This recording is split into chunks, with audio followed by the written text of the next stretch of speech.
Hola, ¿qué tal? Buenas noches. Yo soy Mariana Hernández Carrillo y a nombre de Genaro Lozano te doy la bienvenida a Punto y Contrapunto. Ayer, la Suprema Corte de Justicia de la Nación dio un paso histórico en el reconocimiento de los derechos de las personas gestantes y la larga lucha del activismo feminista en nuestro país. En México, criminalizar el aborto es ilegal. ¿Qué impacto tiene esta resolución? ¿Qué reacción podemos esperar de los congresos locales? Veremos qué opina la mesa. Tras la negociación lograda en la Cámara de Diputados por el control de los órganos de gobierno, las y los integrantes de la 65 legislatura empezarán la negociación por el control de las comisiones. Morena y sus aliados, por una parte, con la misión de conseguir aquellas comisiones estratégicas para la aprobación de las iniciativas presidenciales, y la alianza opositora, que tiene en su lista de prioridades. Veremos qué escenarios ve la mesa de esta noche. Y el Bitcoin ya es una moneda oficial reconocida y de obligada aceptación, al menos en El Salvador, donde este martes se puso en marcha la Chivo Wallet o cartera padre o chida, donde el gobierno de Nayib Bukele depositó $30 para animar al uso de la criptomoneda a cambio de los datos personales de quien quiera usarla, pero sin siquiera estrenarla, los Bitcoin ya valían solo $26. ¿Fue una decisión precipitada o vanguardista la del gobierno salvadoreño? No te vayas, que ya empieza la mesa de Punto y Contrapunto.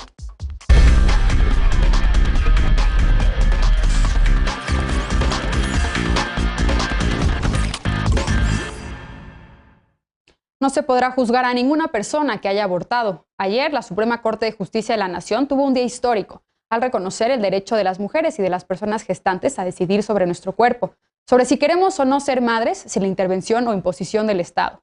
La resolución de la Corte no establece un plazo límite para abortar, no otorga derecho al aborto ni modifica por sí misma otro código penal que no sea el de Coahuila, pero manda un mensaje claro a los congresos locales y deja claro que ninguna persona puede ser criminalizada por interrumpir un embarazo. Vamos en contexto. Penalizar el aborto en México es inconstitucional. Con una votación unánime, el Pleno de la Suprema Corte de Justicia resolvió que es inconstitucional criminalizar la interrupción del embarazo de manera absoluta. Según la resolución, la criminalización del aborto violenta el derecho a decidir de las mujeres y personas con capacidad gestante. El ministro presidente Arturo Saldívar aseguró que fue un día histórico, pues con esta decisión se establece un criterio obligatorio para todas las juezas y jueces del país. Aunque la decisión de la Suprema Corte solo invalida el Código Penal de Coahuila, obliga a todos los tribunales del país a fallar a favor de las mujeres y personas gestantes de otros estados. Además, podrán interrumpir su embarazo en instituciones de salud pública de forma accesible, gratuita, confidencial, segura, expedita y no discriminatoria. Los artículos del Código Penal de Coahuila invalidados por el máximo tribunal son el que establecía una pena de prisión a quien aborte voluntariamente, donde se criminalizaba el aborto y limitaba a 12 semanas la posibilidad de interrumpir un embarazo en caso de violación, inseminación o implantación artificial, y el que fijaba para la violación entre cónyuges, concubinos y parejas civiles una pena menor a la establecida para la violación en general. Hasta ahora solo en la Ciudad de México, Oaxaca, Hidalgo y Veracruz es legal interrumpir el embarazo hasta las 12 semanas de gestación, pero con esta sentencia, cualquier persona que decida voluntariamente practicarse un aborto y sea criminalizada podrá presentar una demanda de amparo para evitar la prisión. La resolución es retroactiva al 26 de noviembre de 2017. Las personas procesadas desde esa fecha por el delito de aborto, tanto en Coahuila como en el resto del país, podrán solicitar el fin de su proceso. Punto y contrapunto. Y para debatir esta noche nos acompaña, como cada lunes y miércoles, Lisa Sánchez, directora general de México Unido contra la Delincuencia. Buenas noches, querida Lisa, ¿cómo estás? Con mucho gusto de verles. Muy buenas noches de miércoles a todas y todos. Bienvenida. También nos acompaña, como cada lunes y miércoles, Eder Guevara, antropólogo y fundador de Morena. Buenas noches, Eder, bienvenido. Hola Mariana, muy buenas noches a todas y todos. En esta ocasión nos acompaña Dolores Aragón, académica, investigadora e invitada frecuente a este programa. ¿Cómo estás, Dolores? Bienvenida de regreso. Hola Mariana, hola a todos y a todas. Y también nos acompaña Luis Fernández, secretario nacional de Movimientos Sociales de Movimiento Ciudadano y amigo de este programa también. Bienvenido, Luis, gracias por acompañarnos. Hola Mariana, buenas noches. Hola Lisa, Dolores, Eder.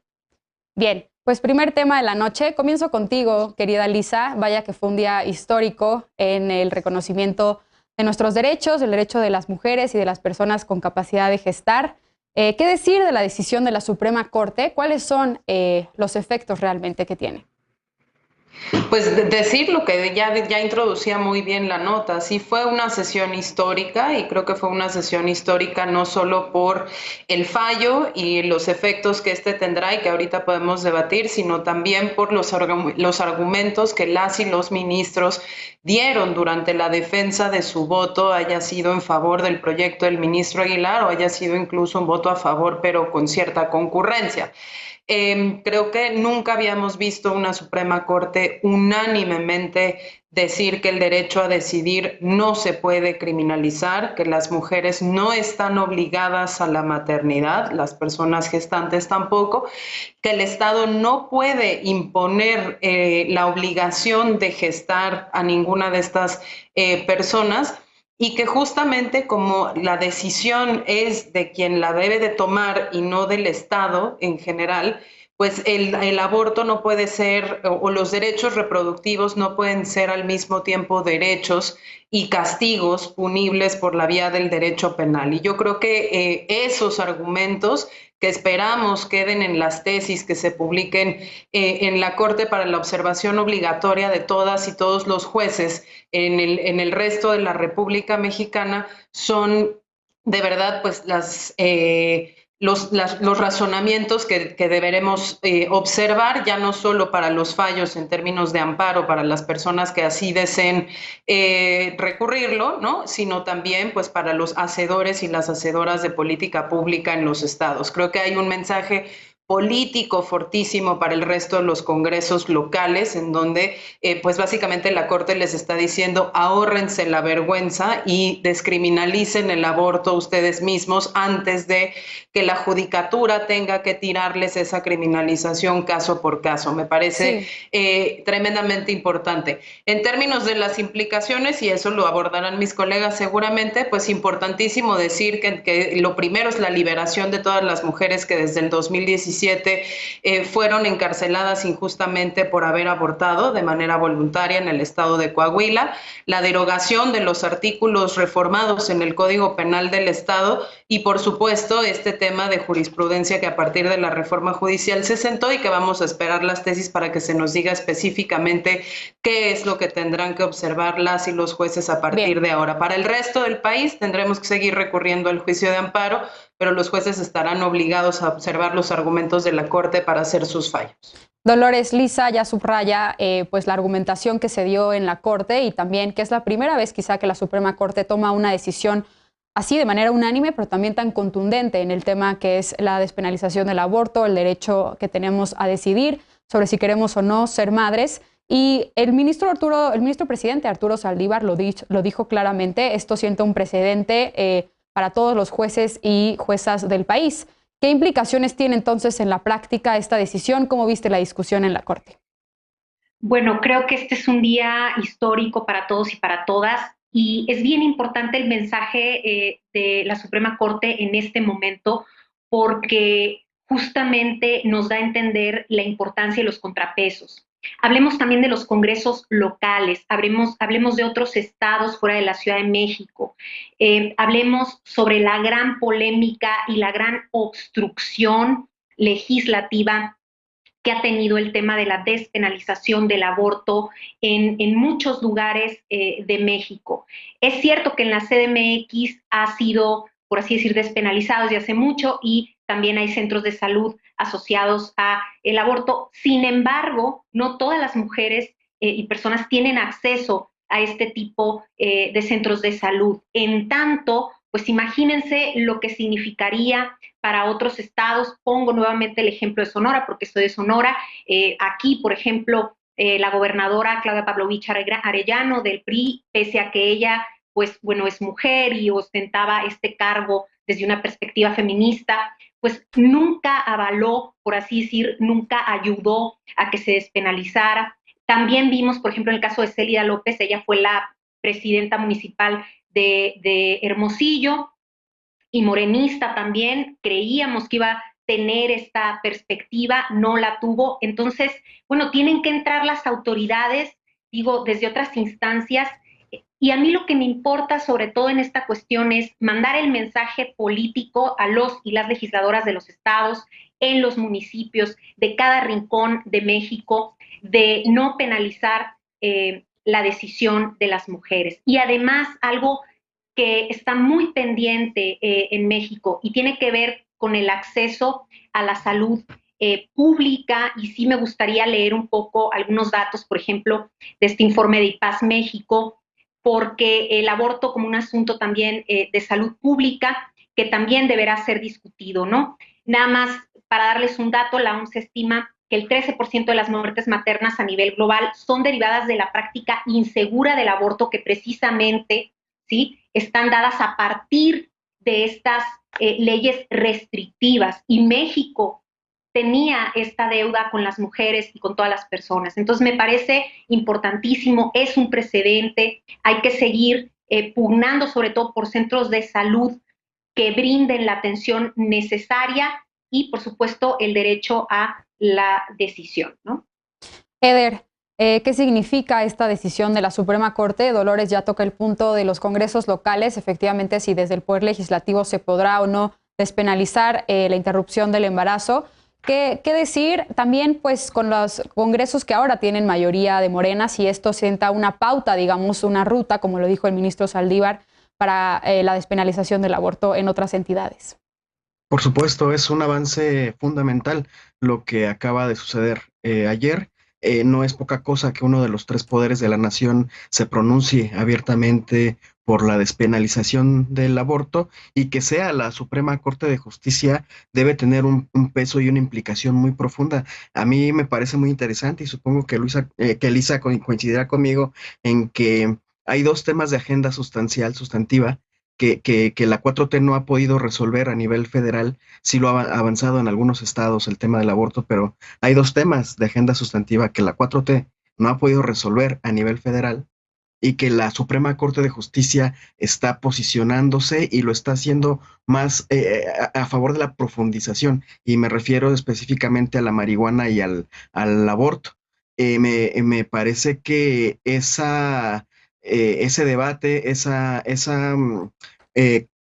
confluencia de los poderes, ese diálogo que se está dando, nos permite sí continuar avanzando, porque si ahora la Suprema Corte ya marcó una agenda en torno al aborto, como de bien decías, le toca a los congresos locales legislar, le toca a la Cámara Federal legislar, porque, por ejemplo, a mí me surge una duda: en algunos estados no está penalizado a las mujeres que abortan, sino al personal médico que facilita esos servicios. ¿Qué va a pasar con este personal? Se tiene que legislar porque se tiene que despenalizar por completo el ejercicio de libre decisión de los cuerpos de las mujeres, pero también se tiene que legislar y se tiene que hacer política pública para que haya condiciones de infraestructura a nivel nacional para que las mujeres puedan ejercer la libertad de decidir sobre su cuerpo de una manera segura. Ahora que ya se reconoció que no es delito y que es parte de los derechos sexuales y reproductivos, el Estado mexicano en su conjunto tiene que garantizar ese derecho. De ese tamaño es la decisión que ayer tomó la Suprema Corte de Justicia, y me parece muy interesante. Y me parece también muy interesante que, aunque el presidente ha sido ambiguo en estos dos temas, el de la marihuana y el del aborto, no ha frenado, no ha intentado cabildear en la Suprema Corte de Justicia, no ha dado instrucciones para que, no ha intentado pues usar su poder para frenar estos procesos, y están caminando y estamos avanzando como sociedad, y eso es una muy gran noticia. Luis, justamente quería preguntarte algo que ya menciona Eder, que es precisamente sobre la postura del presidente, que ha dicho que tiene que respetarse la decisión de la Suprema Corte, pero que él no va a opinar sobre este tema. ¿Crees que esto de alguna manera contribuye o afecta el que se despenalice el aborto en otras entidades que son lideradas o gobernadas o que tienen mayoría en los congresos locales por Morena? ¿Qué decir de esta decisión de la Suprema Corte? ¿Qué implicaciones tiene? Mira, si quieres contesto esa pregunta hacia el final de la intervención, porque quiero hacer como tres ideas. La primera es un reconocimiento, y la segunda y tercera son dos reflexiones. El reconocimiento es para las organizaciones de la sociedad civil que llevan y movimientos que llevan más de 20 años empujando por este tema, trabajando con litigios estratégicos que llegan, afortunadamente, y que sí llegan a la Suprema Corte de Justicia de la Nación. ¿no? Varios en la mesa han estado en distintos procesos de distintos temas. Lisa con el tema de drogas. Personalmente me tocó acompañar en su momento el tema en la Suprema Corte de Trabajadores del Hogar para que se reconociera la seguridad social y que se dé a través de esta instancia la apertura para políticas públicas, para iniciativas que cambien temas estructurales, en este caso como el derecho a decidir a las mujeres o el acceso a la seguridad social o la legalización de la marihuana. Creo que son temas sustantivos que la Corte nos está marcando cierta pauta. Y hay un agradecimiento especial a GIRE, a X Justicia, a organizaciones como Católicas por el Derecho a Decidir, entre tantas más. De verdad que sepan que sí se puede incidir desde sociedad civil, desde distintas organizaciones, y vale la pena hacer el esfuerzo. Muchas de ellas han sido las principales comunicadoras del resultado y del fallo de la Suprema Corte de estos 2 días. Entonces, primero ese reconocimiento. Y las reflexiones ya las esbozan. Aquí una es las políticas públicas que tienen que venir a partir de este fallo de los gobiernos estatales para crear el servicio y el acceso a los servicios de salud que garanticen el derecho a decidir de manera digna y segura, y así como los temas legislativos que no podrán ya simplemente ir en contra de la despenalización, es decir, quitarlo de todos los códigos penales de las 28 entidades que aún lo mantienen y garantizar al menos recursos y capacidad, que ese creo que va a ser una discusión, un reto mayor para cada una de las entidades para que puedan garantizarlo. Y en una de esas dar la discusión desde otro nivel y poder garantizar esta prestación de un servicio desde las instituciones de seguridad social del Estado. Y creo que esta es una discusión que tiene que subir al Congreso. Sobre lo que me preguntas del presidente, creo que sucede con el presidente y con muchos actores gubernamentales. Es necesario tomar postura. No quieren correr el costo político y por eso, por eso mantienen una reserva al respecto, y eso hace que instituciones, afortunadamente, que sí toman el riesgo de dar el paso, en este caso la Suprema Corte, lo hagan, ¿no? Ya lo veremos en los otros poderes y en las gubernaturas, a ver cómo reaccionan. Tenemos tiempo para una última intervención. Adelante, Eder. Y después Lisa, 30 segundos cada uno. Lisa y después yo. A ver, vas, Lisa. Yo solo quería completar una cosa muy importante justamente que había dicho Eder, y es qué es lo que va a pasar, por ejemplo, cuando en los estados no está incluido el tipo penal aborto, pero sí el tipo penal de homicidio en relación de parentesco, que es como terminan procesando a muchas mujeres, y ahí justamente pues la lucha a nivel local y también en lo federal es eliminar eso para que las personas gestantes justo no puedan ser criminalizadas por la vía de un tipo penal que no fue, digamos, la litis de este litigio y que llevó a la acción de inconstitucionalidad que falló la Corte antier. Bien. Eder. Sí, que pese a la ambigüedad que el presidente tiene, porque sabe que es uno de los grandes temas que dividen al país, a nuestro movimiento también y en general a cada una de las comunidades de este país, pese a esta ambigüedad, los únicos congresos locales en donde se ha aprobado ha sido por iniciativa de Morena. Tampoco es que la postura ambigua que tiene el presidente sobre este asunto concreto signifique que el movimiento asuma esta postura. Más bien es que es uno de los temas que más ha dividido la opinión en todo el país y Morena es reflejo de lo que pasa también en la nación. Por eso ha habido tensiones y por eso en algunos casos no se ha avanzado con esta iniciativa con la misma fuerza. Bien, pues desde luego que estaremos dándole seguimiento a la implementación de esta decisión de la Suprema Corte. Ojalá que, como ustedes dicen y como lo dijo el ministro presidente de la Suprema Corte, sea pues una pauta que marque una nueva ruta para el reconocimiento de nuestro derecho a decidir desde los congresos locales. Y bueno, estaremos dándole seguimiento y como dijo Luis, yo me sumo a todo el reconocimiento a las mujeres y a las feministas y a las organizaciones que hicieron esto posible. Vamos a una pausa. 46 comisiones están en disputa en la Cámara de Diputados y Morena va por el control de casi el 60%. Esto para agilizar la aprobación de las iniciativas enviadas por el Ejecutivo Federal, que son de su prioridad. Volvemos con este tema, punto y contrapunto, no te vayas.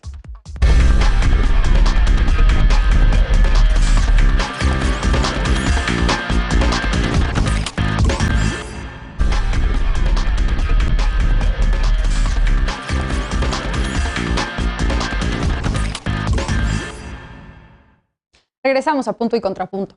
Esta tarde, el secretario de Hacienda, Rogelio Ramírez de la O, presentó ante la Cámara de Diputados el proyecto de presupuesto 2022, Un presupuesto que, según el gobierno federal, se caracteriza por impulsar la recuperación económica inclusiva, ser balanceado, responsable y con una profunda vocación social. Ahora viene la discusión y contrapropuestas de la oposición y, claro, la pelea por el control de las comisiones, empezando por la de presupuesto. Veamos en contexto. El próximo 20 de septiembre comenzará la integración de las comisiones en la Cámara de Diputados. El coordinador de la bancada de Morena, Ignacio Mier, dijo que su partido no busca presidir más del 40% de las 46 comisiones ordinarias, pero sumando a sus aliados, podrían aspirar, según Mier, al 58% de las comisiones, es decir, al menos 27. Morena cuenta con 198 diputaciones y con la coalición Juntos Haremos Historia alcanza las 278. Entre las comisiones que busca controlar están la de puntos constitucionales, la de presupuesto, la de pueblos indígenas y la de medio ambiente. La legislatura anterior, de 46 comisiones ordinarias, 23 fueron presididas por Morena, mientras que la alianza opositora, integrada por las bancadas del PRI, PAN y PRD, busca presidir la de Hacienda, de Justicia y de Marina, además de las de Gobernación y de Seguridad. Los legisladores morenistas han señalado que su prioridad será aprobar las iniciativas que envíe el Ejecutivo Federal, mientras que el bloque opositor informó que una de sus primeras acciones será promover un proyecto de presupuesto alterno. Esta tarde, el titular de Hacienda, Rogelio Ramírez de la O, presentó el paquete económico 2022, que según el funcionario es equilibrado entre ingreso y gasto, responsable y realista. En 2020 se modificó el reglamento de la Cámara de Diputados para que las iniciativas que no hayan sido procesadas durante la legislatura saliente queden bajo resguardo de la Secretaría de Servicios Parlamentarios y puedan ser aprobadas hasta el término del primer periodo ordinario del segundo año de ejercicio de la legislatura entrante. Durante la 64 legislatura se presentaron 6.816 iniciativas, de las que 4.770 quedaron pendientes. Punto y contrapunto. Segundo tema de la noche. Comienzo contigo, Eder. Pues es el primer paquete económico que entrega Ramírez de la O, Rogelio Ramírez de la O, como secretario de Hacienda. Pues es en el paquete económico donde vemos las prioridades del gobierno conforme a cómo se asignan los recursos. ¿Qué decir, qué esperar de la aprobación de este presupuesto? Y bueno, también de la integración de las comisiones en la Cámara de Diputados, donde, como ya decía yo hace un momento, habrá que ver quién va a presidir precisamente la comisión de presupuesto. Sí, yo creo que el presupuesto va a salir sin sobresaltos, sin muchas novedades, ya traen un camino andado y el gobierno federal ha marcado cuáles son sus prioridades en el contexto de la recuperación económica por la pandemia. Sí me llama la atención y espero que ahora sí suceda la posibilidad de que marquen tasa cero para los impuestos a todos los productos de higiene femenina, que es una solicitud que desde el año pasado colectivas feministas y las diputadas de todas las bancadas habían impulsado. Entonces parece que esta vez sí va a suceder. Por lo demás, me parece que no va a haber mayores cambios. Sobre el tema de las comisiones, es normal, están ahorita ajustando a ver para cuánto les da a cada uno de los grupos parlamentarios. También es parte de los procesos de negociación que se dan de mediano y largo plazo para que se mantengan ciertos equilibrios, pero también para que se mantenga la gobernabilidad. A Morena no le conviene aplicar en mala lid la mayoría que tiene para obtener ventajas, porque la posibilidad de que haya una representación equilibrada en las presidencias de comisiones permite que se siga avanzando en otros temas que son más importantes. Entonces, a cada bancada le corresponde además tener representación importante y presidencias en comisiones de las fundamentales, y si ellos están marcando prioridades, pues en función de eso se darán las negociaciones. Lo que está claro es que Morena no va a sacrificar la comisión de presupuesto, porque eso es una de las grandes prioridades de la 4T, y a ver quién se queda con todo el proceso de las investigaciones de los juicios políticos que quedaron pendientes y que era Pablo Gómez quien lo traía en la legislatura anterior, y esta vez perdió por Gabriel Cuadri. Entonces, a ver quién se queda ahora presidiendo esta comisión, que será fundamental, porque tenemos el caso emblemático de Rosario Robles pendiente, pero sobre todo el de Cabeza de Vaca. Que Marta Tagle anunció hace unas horas que el paquete económico precisamente contempla una reforma para tasar cero, o quiere eliminar el impuesto a los productos de gestión menstrual. Vamos a ver. Luis, ¿Coincides con lo que dice Eder? ¿Cómo ves los consensos, la discusión que se está dando en la Cámara de Diputados por la integración de las comisiones?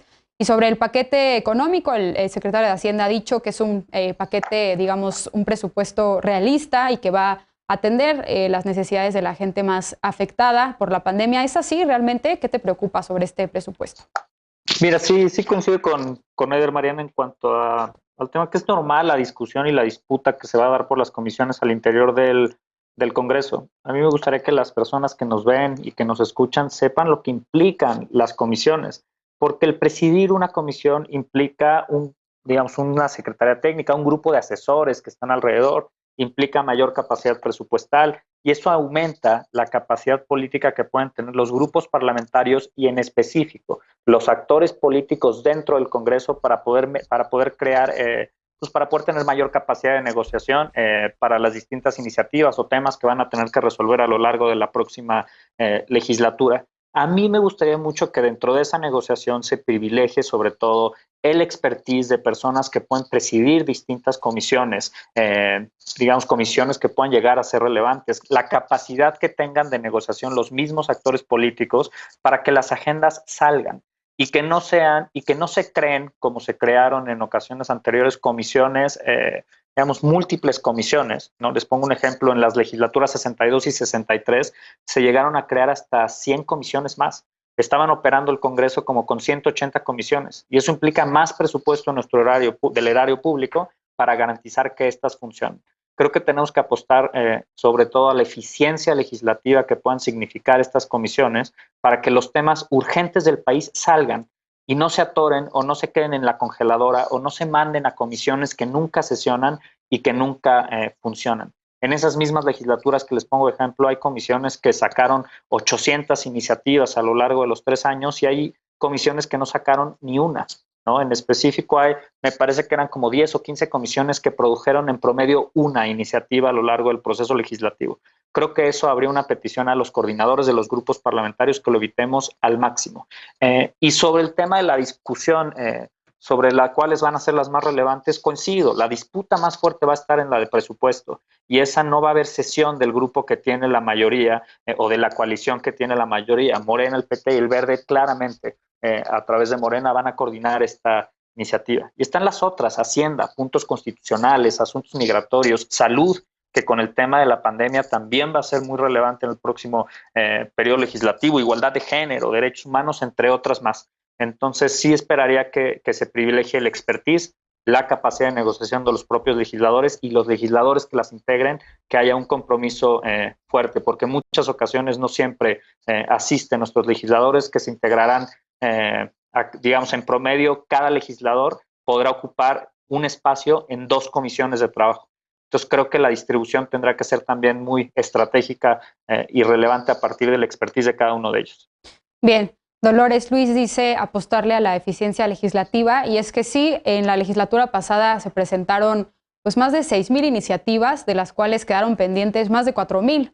Entonces, pues, ¿qué opinas de este tema? ¿Qué otras comisiones te parecen importantes o donde crees que puede haber ahí un punto de discusión para obtener la presidencia? Y si quieres también destacar algo del paquete económico.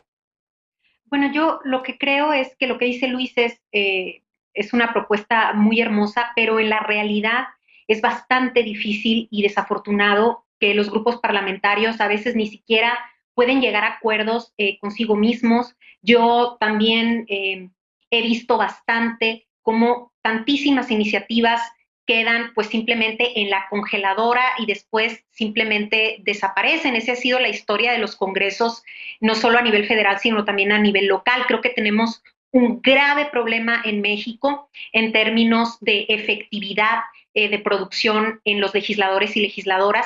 Lo que sí destaco en este paquete económico, y me parece importantísimo, a ver, todos los temas son importantes.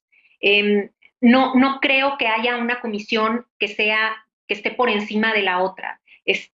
Salud, puntos constitucionales, frontera, migración, o sea, tenemos un montón de problemas en México y la verdad, yo creo que también otra de las cuestiones que pasan, ¿no? en los congresos es que por lo general determinadas comisiones son las que generan esta disputa de poder y de pronto otras salen ahí un poco como a colación o rezagadas. Algo que destaco es el aumento, por ejemplo, en cuanto al presupuesto para la Secretaría de Salud, es un incremento presupuestal del 27.6%. Eso me parece a mí importantísimo a raíz, obviamente, de la pandemia. Y también destaco lo que comentó Ramírez de la O, que viene siendo el gasto de inversión que se propone para el próximo año, que es una cifra de casi 1 billón de pesos, ¿no?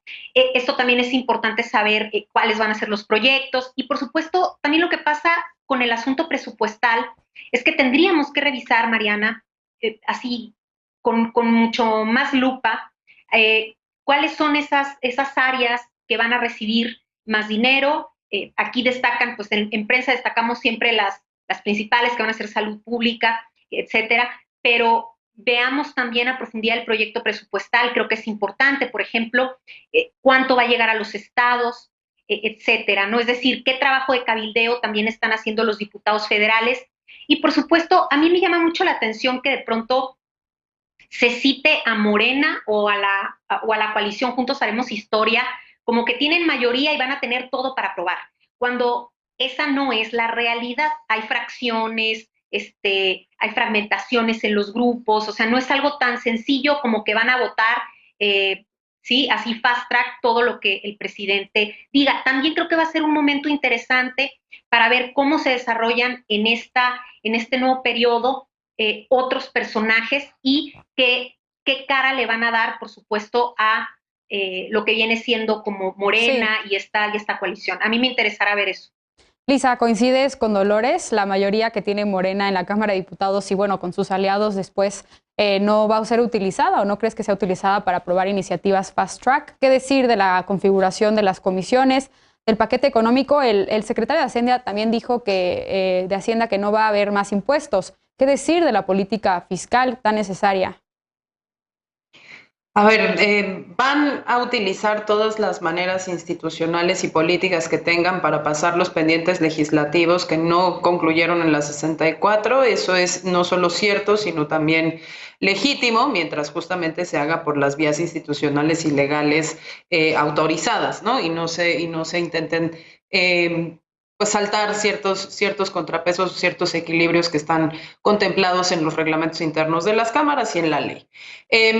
Yo lo que quiero es seguir un poquito la conversación sobre la importancia de quién preside las comisiones, porque me parece que no solo son los temas que caben dentro de esas comisiones. Por ejemplo, Luis mencionaba salud y la respuesta a la pandemia, pero también pues es salud, por ejemplo, y cannabis, o es salud y los temas de higiene menstrual y quién los cabildea y cómo los cabildea y quién los defiende cuando llegan a la hora de las votaciones, y como eso muchos otros proyectos. Ahí seguramente también cabría una iniciativa federal de legalización del aborto, por ejemplo, de despenalización del aborto. Entonces sí me parece que es muy importante hacerlo.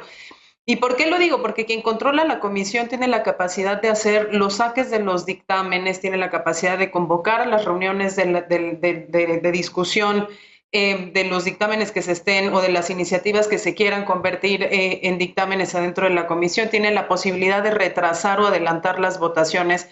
Y sí es importante el perfil de quien lo ocupe, porque en el Senado de la República vimos que un solo senador que se llamaba Julio Menchaca pudo detener durante 2 años la discusión legislativa sobre el tema de cannabis, ¿no? Y luego unas comisiones a las que no les importó ya el trabajo legislativo, que nunca convocaron a las sesiones de su grupo de trabajo en la Cámara de Diputados, perdieron el tiempo durante el último periodo de la 64 y pues el tema al final del día, después de haber estado ahí casi todo la primera mitad del sexenio, no salió, ¿no? Entonces creo que sí es muy importante saber quién está ahí, también para que nosotros, ciudadanos y ciudadanas, podamos exigirle a esos representantes por los que votamos que hagan su trabajo, lo hagan diligentemente y lleguen a los acuerdos políticos y técnicos que necesitan para que las cuestiones legales avancen. Ahora, sobre los temas que se ponen sobre la mesa a partir del día de hoy, pues es el paquete económico, pero entra ahí también el tema de la miscelánea fiscal. Hubo acuerdos sobre temas de fracciones arancelarias o costos arancelarios. Hay todo este tema de saber realmente cómo se va a gastar. Y ahí yo resaltaría Dos cosas. Uno, hay que observar muy de cerca la miscelánea fiscal, porque el año pasado, durante su discusión, pues fue un espacio de muchísimo riesgo para las organizaciones de la sociedad civil, porque por malas interpretaciones de cómo se pueden regular los recursos de las OSCs, que están sumamente fiscalizados por la Secretaría de Hacienda en muchísimos niveles, ¿no? Les puedo contar yo por lo menos 10 distintos informes que tenemos que hacer. Se pedía, por ejemplo, la pérdida del estatus de donataria autorizada para la deducibilidad de impuestos si otra organización con la que compartieran asociados, consejeros, directivos o demás la perdía por cualquiera que hubiese sido el motivo. Entonces hay que estar muy pendientes en esta miscelánea de cuáles son las disposiciones fiscales que se ponen al funcionamiento ya no solo de ciertos sectores estratégicos como podrían ser el energético, sino también de sectores que están directamente vinculados con la pluralidad democrática del país. Y la última, hay por ahí una petición también circulando para que se devuelvan los más de 7,000 millones de pesos para el Fortasec, que es los recursos federales que subsidian la seguridad en los municipios, de los cuales 300 policías municipales dependen y que fueron eliminados para el ejercicio de 2021. Entonces, ojalá le demos seguimiento también a estos temas porque son demasiadas cosas para 2 minutitos. No, así es. Seguramente le vamos a dar a analizar con más profundidad el paquete económico. Les quería dar réplica, pero ya se nos fue el tiempo del bloque, así que tenemos que hacer una pausa. En El Salvador, el presidente millennial Nayib Bukele quiere robarle una línea a la historia. No por buscar reelegirse o por tener control absoluto sobre el poder legislativo y el judicial, que ya tiene, sino por ser el primero en aceptar el uso del Bitcoin como moneda de uso. Volvemos con este tema, punto y contrapunto, no te vayas.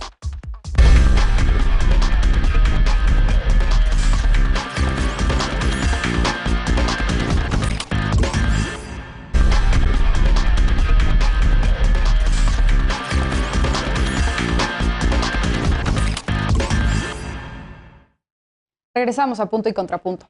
La Sala de lo Constitucional de la Corte Suprema de Justicia de El Salvador resolvió la semana pasada que el presidente Nayib Bukele puede buscar un segundo periodo de gobierno en 2024. Bukele, que asumió funciones en junio de 2019, ha tomado prácticamente las instituciones, gracias al control total del Congreso.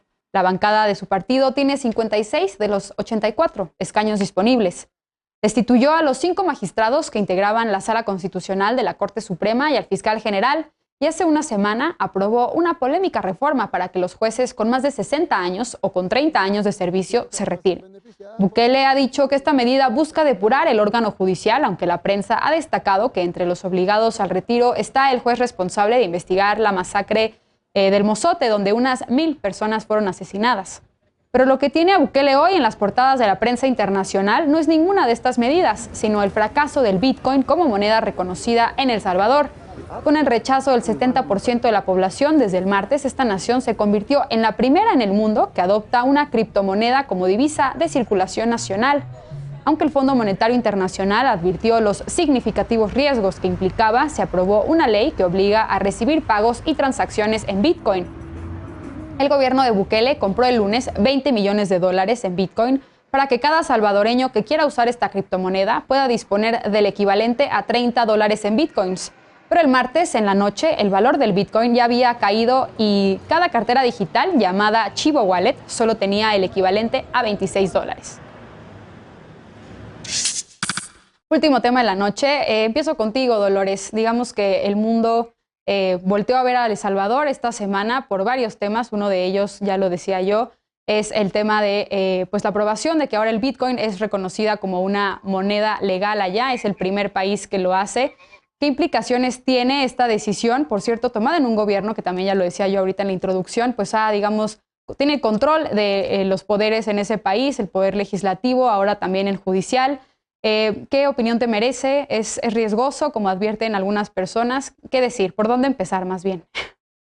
Creo que es absolutamente riesgoso y Bukele como un personaje, a mí me parece que de pronto quiere posicionarse justamente como una especie de héroe cómico latinoamericano. Me da mucho miedo la posición que está tomando, justamente porque creo que arriesga, ¿no? Arriesga totalmente a El Salvador y sobre todo la opinión pública a nivel internacional, pues ha, levantado bastante revuelo. El New York Times, por ejemplo, Dice que Bukele ha puesto a El Salvador al borde del abismo autoritario, así lo califican muchísimos medios. Hay un artículo además publicado por José Miguel Vivanco, que él es director de las Américas de Human Rights Watch, y bueno, hace una especie de análisis sobre lo que ha venido ahora sí que realizando Nayib Bukele, que parece estar empeñado en terminar con el Estado de Derecho lo antes posible, ¿no? Dice la semana pasada, la Sala Constitucional, que el gobierno cooptó recientemente, autorizó a Bukele a postularse a una reelección consecutiva, a pesar de que ello está prohibido por la Constitución. Adicionalmente, también leyendo otras encuestas de opinión en algunos medios, aproximadamente el 70%, 69.3% de la ciudadanía encuestada no estaba de acuerdo con la utilización del Bitcoin como moneda. Luego también aquí comenta, dice, las maniobras para destruir la democracia en El Salvador se asemejan a los ataques contra los tribunales que orquestaron en su momento los gobiernos de Nicaragua y Venezuela. Yo creo que esto también nos sirve también para la reflexión, que lo hemos dicho en este foro algunas veces, ¿no? La cuestión de los riesgos en América Latina, de este tipo de liderazgos que de pronto se pueden plantar como personajes cómicos, agradables, mágicos, en apariencia, pero que el fondo traen, obviamente, ahí varias estrategias de manipulación, ¿no? Me parece lamentable. Lisa, ya desde hace tiempo, como dice Dolores, hay pues varias alertas en este país sobre el peligro de su democracia, sobre si Bukele de alguna manera pues está llevando al país a la instauración de un régimen autoritario o autocrático. ¿Qué decir de la aprobación de la moneda Bitcoin ahora como pues moneda legal en ese país, de su uso, las implicaciones también sobre la posible reelección de Bukele? Creo que hay mucho que discutir alrededor de ese tema también. Y bueno, dentro de las personas que alertan sobre el uso del Bitcoin, se ha dicho mucho sobre la volatilidad que tiene esta criptomoneda y que pues podría afectar utilizándola en recursos públicos, en los ahorros, en las pensiones, ¿no? Todo este tipo de sistema. ¿Qué opinas? A ver, creo que zanjarlo primero, porque Dolores hace un buen recuento de todos los riesgos que tiene la presidencia de Nayib Bukele para la estabilidad democrática en El Salvador, pero no solo, sino también para el manejo correcto de todos los problemas que este país centroamericano tiene en términos de refugiados climáticos, violencias, temas de pandillas, inestabilidad económica, muchísima pobreza, mucha desigualdad, en fin, ¿no? Una serie de injusticias tremendas que evidentemente pues han sistemáticamente y desde la época de conflicto de hace unas décadas, ¿no? Expulsado a muchísimos salvadoreños del territorio nacional, y que es una lástima porque había una cierta esperanza de que esta personalidad que parecía muy voluntariosa y sobre todo muy orientada hacia los resultados, pues pudiera ser una bocanada de aire, y no lo está haciendo, porque sería el tipo de personalidad que busca el resultado sin importar el medio, y entonces en el tránsito destruye todo lo que está a su paso, incluidos los contrapesos. Ahora, sobre el Bitcoin, creo que vale la pena resaltar, a mí me llegó un newsletter bastante interesante del Latin American Risk Report sobre 3 tipos de escenarios que se podrían dar con este tema de la introducción de la criptomoneda a El Salvador.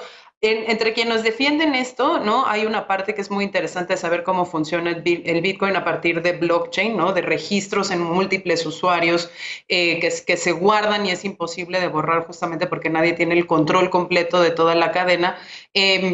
Dicen que hay un tema que es muchísimo más aplicable para el tema de la transparencia, para el manejo, para la lucha anticorrupción, pero por el otro lado, y citando este boletín que me llegaba, pues justamente se analizan 3 posibles escenarios, y creo yo que 2 son bastante riesgosos. El primero es que pues la historia del Bitcoin se vuelva la historia de El Salvador, y entonces internacionalmente ya no suceda todo lo que Dolores mencionaba, sino que nos concentremos tanto en cómo le está yendo a El Salvador con el tema del Bitcoin, que ya no nos importe la erosión democrática interna del país, y que pues evidentemente el presidente lo utilice para su favor, cuando en realidad la adopción de esta criptomoneda no se discutió correctamente y tampoco se tiene un plan para evitar la participación de organizaciones criminales en, por ejemplo, la transferencia de monedas legal o el comercio internacional a partir de las criptomonedas, en lo que podría afectar aún más la seguridad y la corrupción en un estado de por sí frágil, ¿no? Un escenario neutral donde pues rápidamente pues se olvida el tema y la gente que lo quiera usar lo utiliza y la gente que no lo quiere utilizar no lo utiliza, y ahí los que ganan son los que están interesados en el desarrollo tecnológico del país y las criptomonedas, y el buen escenario en donde en realidad pues sí se utiliza y se utiliza con todos los controles y la transparencia necesaria para evitar los flujos ilícitos de capital y para poder estabilizar de alguna manera, ¿no? O ampliar el acceso a esta criptomoneda digital de todos los ciudadanos, y ahí los beneficiarios serían los ciudadanos. De acuerdo a cómo están las características de El Salvador hoy, parecería que este tercer escenario es el menos probable. Bien, pues ahí están varios escenarios, Eder, que Elisa plantea. Lo que es una realidad es que pues esta bitcoinización, digamos, empezó con protestas y con, digamos, una baja aprobación en comparación con la popularidad que tiene el presidente Nayib Bukele, que sí es alta. Y bueno, también con esta falla en el sistema, ¿qué implicaciones tiene? ¿Qué te parece a ti esta decisión? Y bueno, también si quieres comentar sobre esta ley que va a avalar la reelección, una posible reelección de Bukele. Sí, me parece que para analizar lo que está sucediendo con el Bitcoin en El Salvador, hay que analizar todo lo que está haciendo Nayib Bukele en El Salvador, empezando por una noticia que no tuvo mayor relevancia en México, pero que debería preocupar a la opinión pública. Hay una acusación muy seria de que está aplicando una suerte de pax mafiosa con las maras salvatruchas, de que hay un acuerdo firmado en donde, entre otras cosas, muchos del pliego petitorio de la Mara son derechos civiles, derechos ciudadanos para los presos de su organización, pero hay algunos elementos que preocupan, como por ejemplo la sugerencia de borrar a las otras organizaciones criminales que convergen en El Salvador. Eso mezclándolo con este escenario en donde la Suprema Corte de Justicia ya no existe en El Salvador. El Bukele acaba de dar un golpe de autoritario muy fuerte allá y sustituyó a toda la corte, y él está designando a un fiscal que se hará cargo de la fiscalización y de la procuración de justicia en El Salvador. Me preocupa porque si hay un mecanismo muy sencillo a través del cual se puede hacer lavado de dinero, es precisamente el Bitcoin. Me parece que tenemos un riesgo muy fuerte en la región de que sea incendiada otra vez ahora por esta visión autoritaria, pero también posiblemente por un gobierno gobernado para las mafias, y eso podría poner en riesgo, insisto, a toda la región. Creo que el liderazgo carismático de Bukele le ha dado un amplísimo margen de acción, tiene mucha legitimidad. Las elecciones legislativas las arrasaron hace unos meses, y de ahí se está agarrando para apretar el paso, no solamente para la reelección, sino más bien para establecer este régimen, sí, absolutamente autoritario. Nos puede servir un poco para también ver cuando acusan a Andrés Manuel López Obrador de autoritario, pues veamos el caso de otro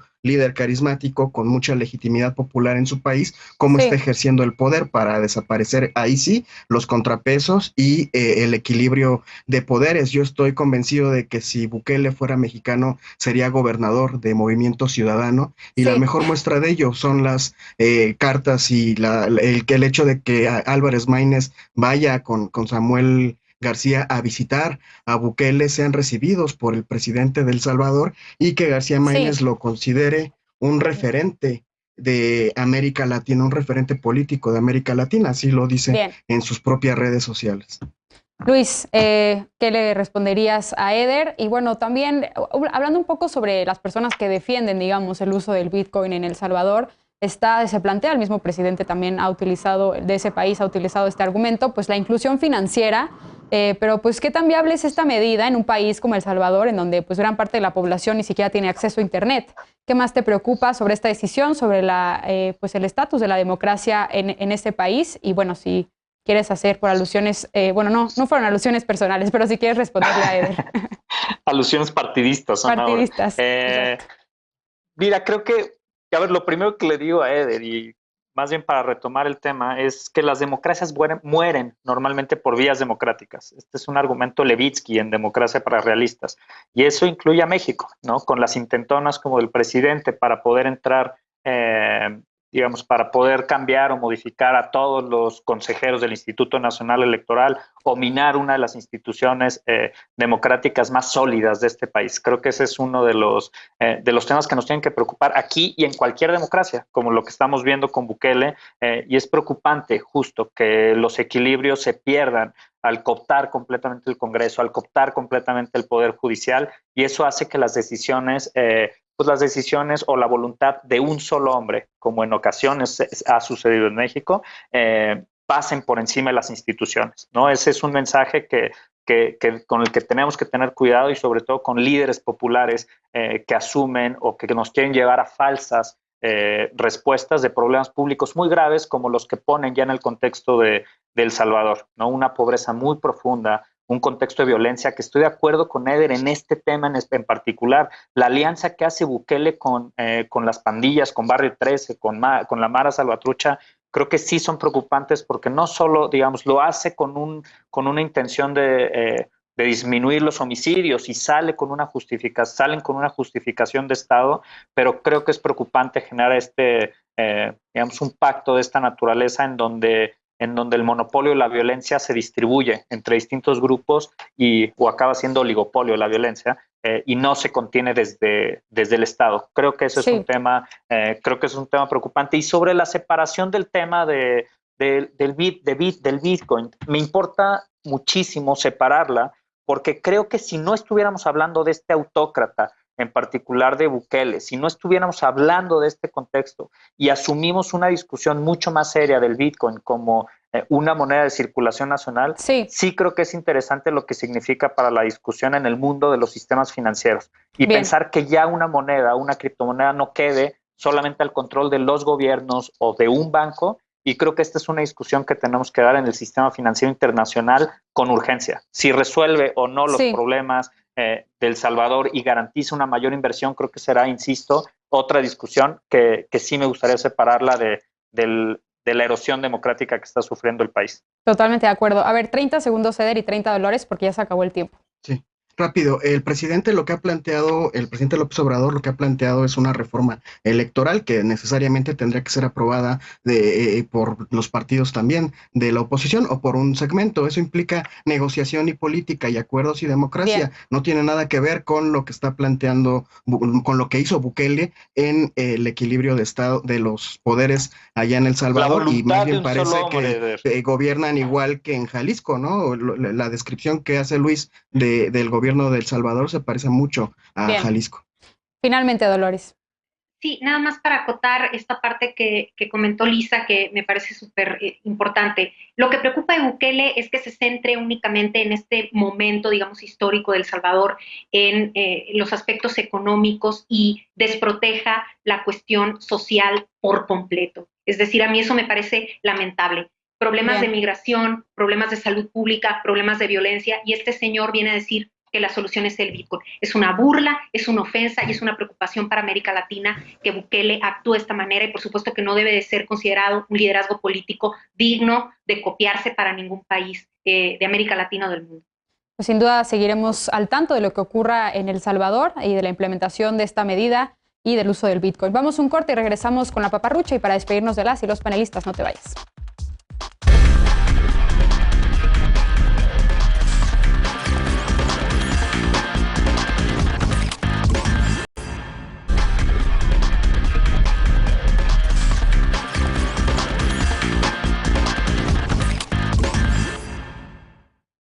Regresamos con la paparrucha de esta noche. Una de las mayores lecciones que deberíamos tomar sobre eventos como los terremotos y la pandemia es la prevención. Estados Unidos ya se puso en marcha con esto. El viernes, el gobierno de Joe Biden presentó un plan de acción ante amenazas biológicas futuras. La Casa Blanca ha comparado este plan con la misión Apolo, que se planteó llevar a la primera persona a la Luna y regresarla con vida a la Tierra en un plazo de 10 años. Este plan también tiene un plazo de 10 años y 5 objetivos. El primero es transformar la defensa médica mediante el aumento de vacunas, tratamientos y diagnósticos. El segundo, garantizar el conocimiento de enfermedades que puedan representar una amenaza. El tercero, fortalecer los sistemas de salud pública para responder a emergencias sanitarias.